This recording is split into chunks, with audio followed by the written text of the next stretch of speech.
shy about coming up, everybody. Yeah, but come I on do up have and some. stand in line. Come stand behind me. I have a few pre-submitted questions. When you read about ISIS slaughtering Christian children, women, etc. in the Middle East, it sounds a lot like what God told Joshua to do in the Promised Land.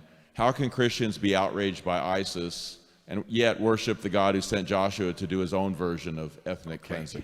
This is a very agonizing question that any believer in biblical authority faces. And I've written on this on our website in Question of the Week number 16, and then I revisit it again, I believe, in Question of the Week 238.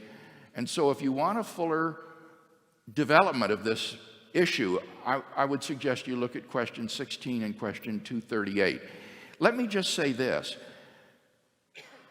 There is a world of difference between the judgment upon Canaan that God commanded and the Islamic idea of jihad.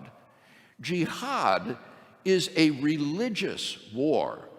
It is the use of violence to convert people to the religion of Islam. If the people that you're having jihad against repent and become Muslims, then you're not to kill them anymore because now they're Muslims. It is a use of violence in the propagation of the Islamic faith. It is a tool of evangelism, in effect.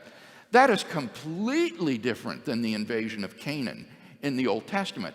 That was an example of God's judgment upon these corrupt Canaanite tribes that were inhabiting the land of Canaan at that time. You remember, God allowed Israel to languish for 400 years in Egypt, in slavery, before he brought them out, because he said, the iniquity of the Amorites is not yet complete. God waited until these Canaanite tribes were so evil, so reprobate, that they were ripe for judgment. And then he delivered the land over to Israel, and he used the armies of Israel as a tool of judgment, as a means of bringing judgment on them. But it wasn't a religious war. It wasn't an attempt to convert these people to Judaism. It wasn't a means of spreading Judaism. So it's a world of difference. God was judging the nations of Canaan in the same way that he would later judge Israel when he allowed the armies of Babylon to come in and destroy Israel and take its people into exile. So there's a world of difference between what ISIS and other jihadists are doing and the sort of judgment that God brought upon Canaan and then later brought upon Israel itself.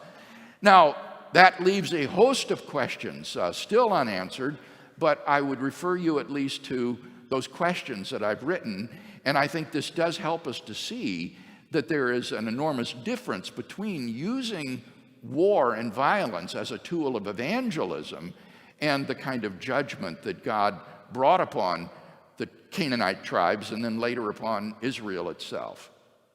Yes.